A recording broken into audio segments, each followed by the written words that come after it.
नमस्कार।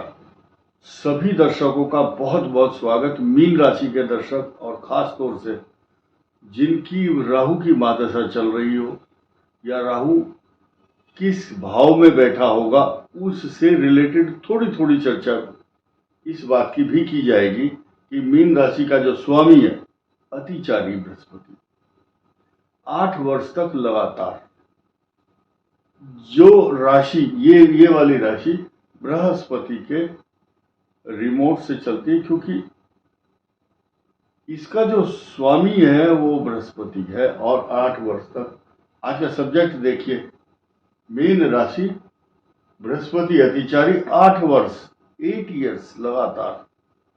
ये अतिचारी बृहस्पति की जो बिहेवियर पैटर्न है उसको थोड़ा समझना होगा।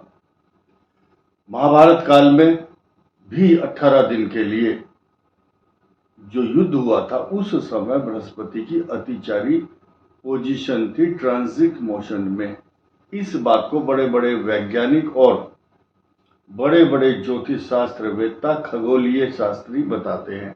राहु का बदलाव इस मीन राशि के लिए क्या मायने रखता है, बहुत सोच समझना होगा और किन किन बातों को सावधानी रखनी होगी, थोड़ी सी चर्चा करेंगे। अधिक समय ना लेते हुए मैं आपको यहां से लगन से चर्चा करता हूं। पूर्वा भाद्रपद चतुर्थ चरण, उत्तरा भाद्रपद और रेवती नक्षत्र के इस एपिसोड में, यानी कि इन 3.25 नक्षत्र, यानी कि पूर्वा भाद्रपद नक्षत्र का चतुर्थ पद, 4th चरण और 4 चरण इसके, उत्तरा भाद्रपद के 4, रेवती के 9 चरण हो गए। इनसे मिलकर के बनी है मीन राशि। चंद्र और शनि लिखा हुआ है अगले 2.5 वर्ष तक, 2.5 ईयर का टर्नओवर फिक्स किया गया। मार्गी और वक्री होकर के टोटल पीरियड फिक्स किया हुआ 3 जून 2027। अब 3 जून 2027 तक ये विष योग है। विष योग क्या, कैसा होता है? जैसे कि नाम से ही पता चलता, विष का मतलब जहर, पॉइजन, विषैला बनाना जीवन को। लेकिन विषैला कैसे बना रहा है, उसके परिवेश में मैं उल्लेख करना चाहूंगा 2 बातों का। ये मनुष्य को एक्स्ट्रा ऑर्डिनरी पर्सनालिटी का व्यक्ति भी बनाता है और अपने से सामने वाले को छोटा करके आंकता है कि जो आदमी है वो छोटा है मेरे से, मैं बहुत बड़ा हूं। ये सुप्रीमेसी, सुपीरियरिटी कॉम्प्लेक्स, आत्मविश्वास, एक्स्ट्रा ऑर्डिनरी, वो बड़ा आत्म तत्व के साथ साथ आत्मचिंतन, आत्मविश्लेषण तथा आत्मनिर्भरता के साथ साथ आदमी अपने कद को ऑटोमेटिक ही अच्छा मानने लगता है कि हम ही हैं, बस हम गाड़ी में बैठे हैं, हम बड़े बड़े काम करते हैं। दूसरे की सुनना पसंद नहीं करता, बस मैं ही हूं सब कुछ, मेरी इतनी जमीन है, मेरे इतने कारखाने, इतनी बिजनेस है और मेरे बच्चे इतनी पढ़ाई कर रहे हैं। सुनता नहीं है किसी की, ये एक नेचर बन जाता है। अब आपकी कुंडली में मीन राशि के साथ या आपकी दशा कैसी चल रही है वो अलग मैटर है, लेकिन अब यहां देखिए, ये विष योग बना हुआ है। विष के साथ दो और पहलू जुड़े हुए हैं। मन में अंदर गंभीर चिंतन करता हुआ व्यक्ति हंसेगा अगर तो उसकी हंसी नकली होगी, नकली मुस्कुराहट, अंदर से दिल नहीं कर रहा हंसने को, लेकिन हंसना चाहता है। अब ये क्या है, चंद्रमा विष योग बनाता है। इसके विष योग के एक और सबसे खराब, बहुत बेकार वाला पहलू है, समाज की नजरों में अलग मैटर होगा, लेकिन आंतरिक रूप से वो टूटा हुआ होगा। ये जो दोनों हैं, इन दोनों की दृष्टि यहां है। आपका जो लाइफ पार्टनर है, अगर ये मीन राशि की स्त्री है या पुरुष है, तो उसका जो जीवन साथी है, उसकी पत्नी या पति, उसके साथ में मधुरता वाले संबंध नहीं रख पाता है ये ग्रह, ये अशांति पैदा करता है। ये टेम्परेरी है, हमेशा के लिए परमानेंट नहीं है। अभी 1.5 साल आपने इस बात का स्वाद चख लिया होगा मीन और कन्या राशि ने कि उनके मैरिज लाइफ में कितनी बड़े डिस्टरबेंस रहे हैं। एक और नई बात बताता हूं।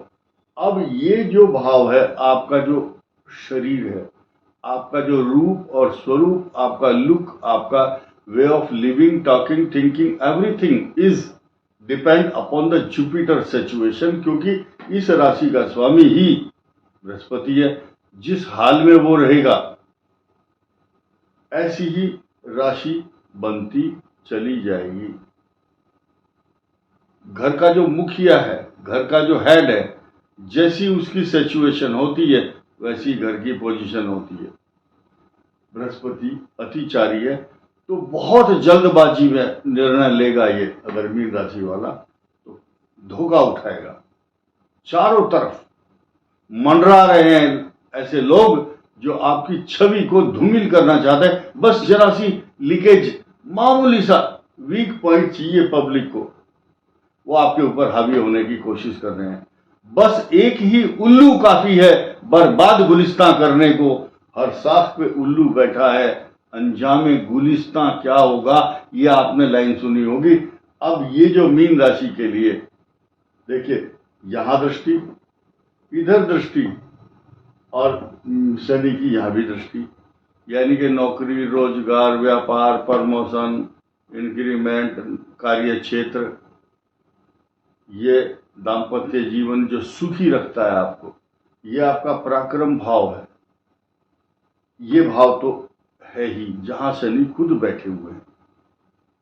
बहुत बड़ा नुकसान नहीं कर रहे आपको, लेकिन आत्मिक चिंतन, आत्मदर्शन, आत्मविश्लेषण, गंभीरता ये ला रहे हैं आपके अंदर, सीरियस। अब ये सारी बातें, इस बात पर दारोमदार मत रखो कि हम जो बोल रहे हैं वो सारी बात सही है। डिपेंड करता है, आपके कुंडली में विष योग नहीं है तो परमानेंट नहीं है, लेकिन फिलहाल गोचर में रहेगा। अगर किसी की दशा अच्छी चल रही है, जैसे किसी की मंगल की दशा चल रही है, मौज लेते रहो, कोई प्रॉब्लम नहीं। डिपेंड करता है कि मंगल कहां बैठा है, क्या फल दे रहा है।